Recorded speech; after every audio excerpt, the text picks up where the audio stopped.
Madame, monsieur, bonjour. Très heureux de vous retrouver pour ce 13e numéro du JT de l'essentiel de la semaine du 9 au 16 mars. À mes côtés pour ce journal l'irremplaçable, l'exceptionnel, que dis-je, l'unique, Francine Schmitz. Cher Fran, bonjour.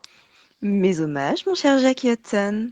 Encore une semaine bien remplie que nous avons hâte de partager avec vous, nos téléspectateurs préférés. Voici les titres de ce journal. Commençons avec les faits divers. Un nouveau conflit entre Lost et Hot Wheels à 2 pas du Weasel. Mais également de multiples braquages sont à déplorer, comme toujours. Certains font du bon taux, d'autres vident les banques en express, mais surtout, l'entreprise G6 continue d'être prise pour cible. À croire que ça ne s'arrêtera jamais. Mais il y a quand même de quoi se réjouir avec l'arrivée d'une nouvelle entreprise de transport de fonds. Côté sécurité, le BCSO nous a invités aux premières loges d'un nouveau démantèlement à 2 pas de leurs locaux. Politique, car nous serions si tristes sans elle. La mairie Sud a organisé une conférence de presse en fin de semaine. Elle a entre autres annoncé avoir tenu ses engagements. Les tickets taxis sont de retour.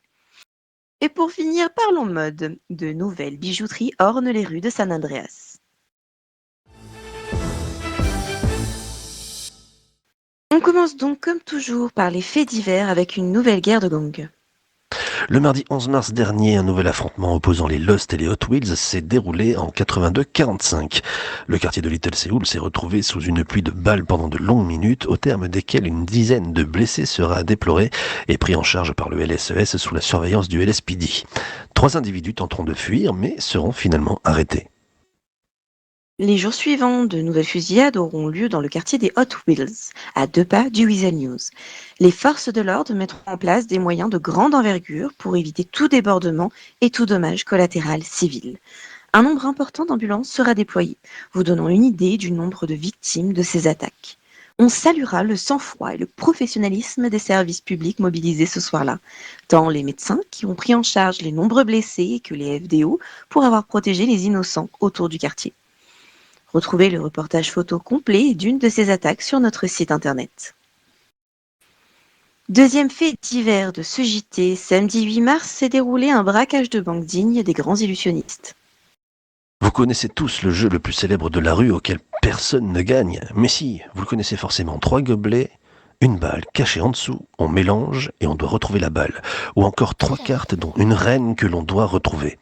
Eh bien, c'est ce qui s'est passé dans cette banque. Une fois à l'intérieur, les braqueurs et les otages se sont changés pour tous revêtir des tenues hazmat, les rendant méconnaissables.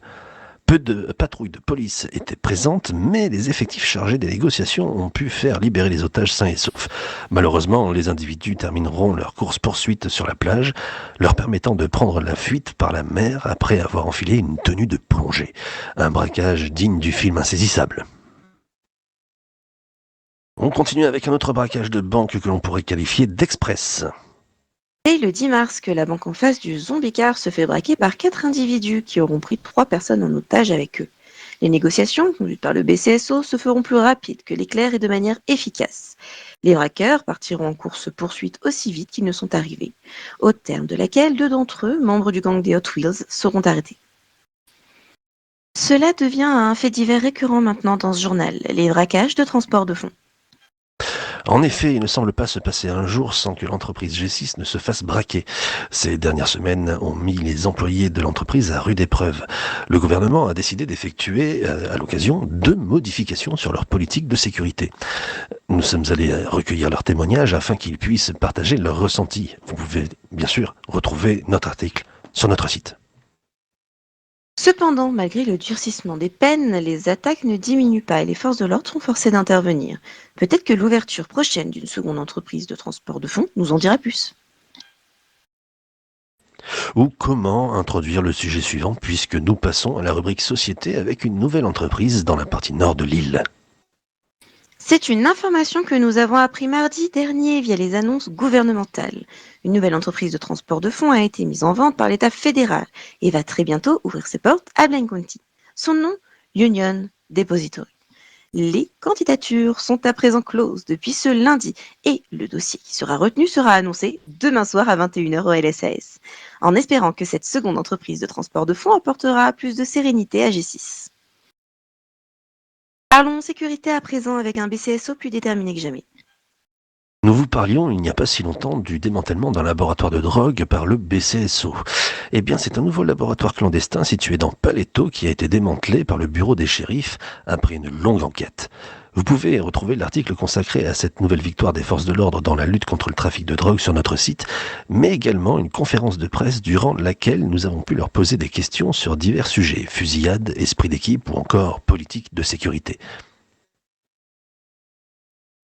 Changeons de sujet et je vous le donne en mille, nous allons parler politique. Ce samedi 15 mars, la mairie de Los Santos a tenu une conférence de presse durant laquelle nous avons pu poser des questions sur différents sujets d'actualité, comme la sécurité, la justice, mais aussi une vision de leur mandat en cours.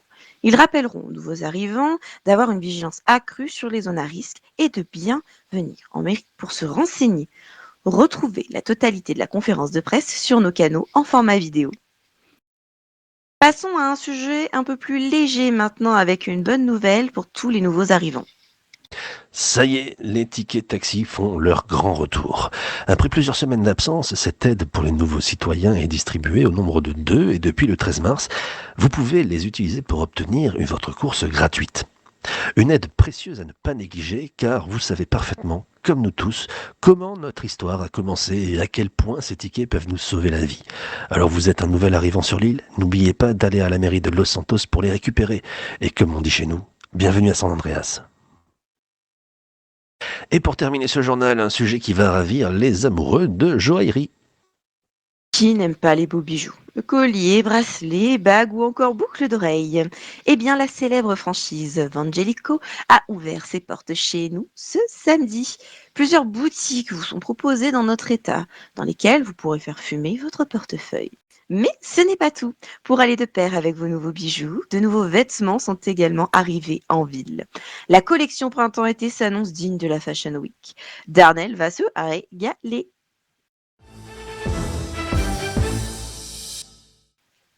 Madame, monsieur, c'est déjà la fin de ce journal. Nous vous remercions d'avoir suivi ce 13e numéro de l'essentiel de cette semaine avec une actualité variée, ainsi que pour votre fidélité hebdomadaire. Vous pouvez dès à présent reprendre une activité normale.